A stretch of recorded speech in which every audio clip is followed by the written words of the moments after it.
کچھ دن پہلے میں نے ایک شخص کو دیکھا جو دوسرے آدمی سے کہہ رہا تھا کہ میں نہ تو قرآن پڑھ سکتا ہوں اور نہ ہی سیکھ سکتا ہوں، میں علم کہاں سے سیکھوں گا، میں نے نہ کبھی کتاب اٹھائی ہے نہ کبھی قلم اٹھایا ہے۔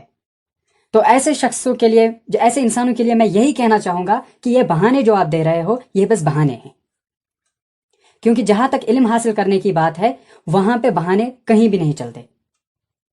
یہ بہانہ دینا کہ میں نہ ہی سیکھ سکتا ہوں، میں نے نہ ہی کبھی کتاب اٹھائی ہے، نہ کبھی پڑھنا سیکھا، نہ کبھی لکھنا سیکھا، یہ بہانے اس لیے دے رہے ہو کیونکہ آپ کوئی چیز کرنا ہی نہیں چاہتے۔ اگر کوئی یہ بہانہ دے رہا ہے کہ میں قرآن کا علم نہیں سیکھ سکتا تو اس کا مطلب یہ ہے کہ وہ قرآن سے نفرت کرتا ہے، وہ اسلام سے نفرت کرتا ہے۔ انسان بہانے تب دیتا ہے جب ایک انسان کوئی چیز کرنا ہی نہیں چاہتا۔ اکثر بچوں کے ساتھ یہ ہوتا ہے، جو پڑھنے والے بچے ہوتے ہیں ان کے ساتھ یہ ہوتا ہے کہ جب ان کا سمے آتا ہے ریویژن کا تو وہ کہنے لگتے ہیں کہ ریویژن ہی نہیں ہو رہا۔ اکثر بچے ایسا کہتے ہیں، دراصل بات ایسی ہے کہ وہ محنت نہیں کرنا چاہتے۔ اللہ سبحانہ وتعالی قرآن مجید میں فرماتے ہیں هو الذی بعث فی الامیین رسولا منہم یتلو علیہم آیاتہ ویزکیہم ویعلمہم الکتاب والحکمہ، میں نے تم میں سے یعنی انسانوں میں سے ہی ایک ایسا رسول بنا کر بھیجا جس کو نہ پڑھنا آتا تھا نہ لکھنا آتا تھا۔ اس بات سے یہ واضح ہو جاتا ہے، اس آیت سے یہ واضح ہو جاتا ہے کہ کوئی علم حاصل کرنے کے لیے کوئی بہانہ دے ہی نہیں سکتا۔ جب رسول اللہ صلی اللہ علیہ وسلم کو نبوت دی گئی تب ان کی عمر 40 سال تھی، اور جب قرآن مجید پورا نازل ہوا تب ان کی عمر 63 سال کی تھی۔ تو آپ یہ بہانہ کبھی دے ہی نہیں سکتے۔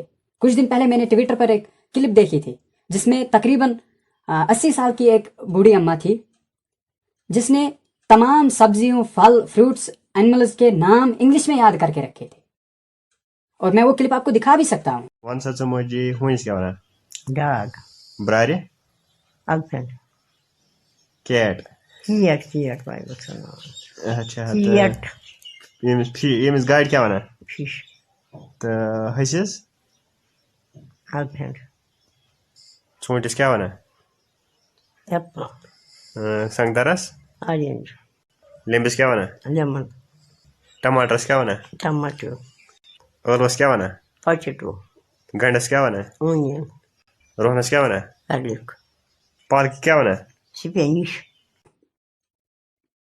جب اس عمر میں آپ انگریزی سیکھ سکتے ہیں تو قرآن کا علم سیکھنا، میں یہ نہیں کہہ رہا کہ آپ عربی سیکھو، آپ عربی کا گرامر سیکھو، لیکن کم سے کم جو ترجمہ ہے، تفسیر ہے، احادیث کا ترجمہ ہے، کم سے کم وہ تو سیکھو۔ اس پہ آپ بہانے دینے لگتے ہو۔ فرض کیجئے 50-60 سال پہلے جب کسی کے پاس موبائل فون تھا ہی نہیں، تب اگر کوئی موبائل فون کو دیکھتا تو وہ یہ سوچ کر پریشان رہ جاتا کہ یہ موبائل فون میں چلانا کب تک سیکھ لوں گا۔ لیکن آج ہم دیکھ رہے ہیں ہر کوئی موبائل فون یوز کر رہا ہے۔ ایسا انسان جس نے کبھی تصور ہی نہیں کیا تھا کہ موبائل فون نام کی کوئی چیز ہے دنیا میں، وہ بھی آج کل موبائل فون یوز کر رہا ہے۔ جب گاڑیوں کا زمانہ نہیں تھا تب کے انسان آج کل گاڑیاں چلا رہے ہیں، جن کی عمر 50 سال ہے، 40 سال ہے، 60 سال ہے، وہ بھی آج کل گاڑیاں چلا رہے ہیں۔ انہوں نے کب تک سیکھا، کیا سیکھا، اس سے کوئی فرق نہیں پڑتا، لیکن وہ چلا رہے ہیں۔ تو جب آپ نے یہ سب چیزیں سیکھی تو آپ علم حاصل کرنے کے لیے یہ بہانہ کیوں دے رہے ہیں کہ ہم علم حاصل نہیں کر سکتے، ہم علم نہیں سیکھ سکتے؟ ایک انسان جب محنت نہیں کرنا چاہتا، جب انسان کسی چیز کو ناپسند کرتا ہے، ڈس لائک کرتا ہے، تب ایک انسان اس چیز کو ایوائڈ کرنے کے لیے 10 بہانے ڈھونڈ ہی لیتا ہے۔ جو بچہ محنت نہیں کرنا چاہتا پڑھائی کے سیکشن میں، جو بچہ پڑھائی میں محنت نہیں کرنا چاہتا، وہ ہمیشہ اس کوشش میں لگا رہتا ہے کہ کوئی نہ کوئی بہانہ مجھے ملے، یہ پڑھائی میں ایوائڈ کر لوں گا۔ اور جس کو پڑھائی کرنے کا شوق ہوتا ہے، محنت کرنے کا شوق ہوتا ہے، وہ چاہے پھر کسی بھی حال میں ہو، وہ محنت کر لیتا ہے۔ تو سب سے ریکویسٹ یہی ہے کہ علم حاصل کرنے کے لیے جو آپ بہانہ دے رہے ہو، الٹریسی کا، ان پڑھی کا، یہ بہانہ آج سے نہ دیا کرے۔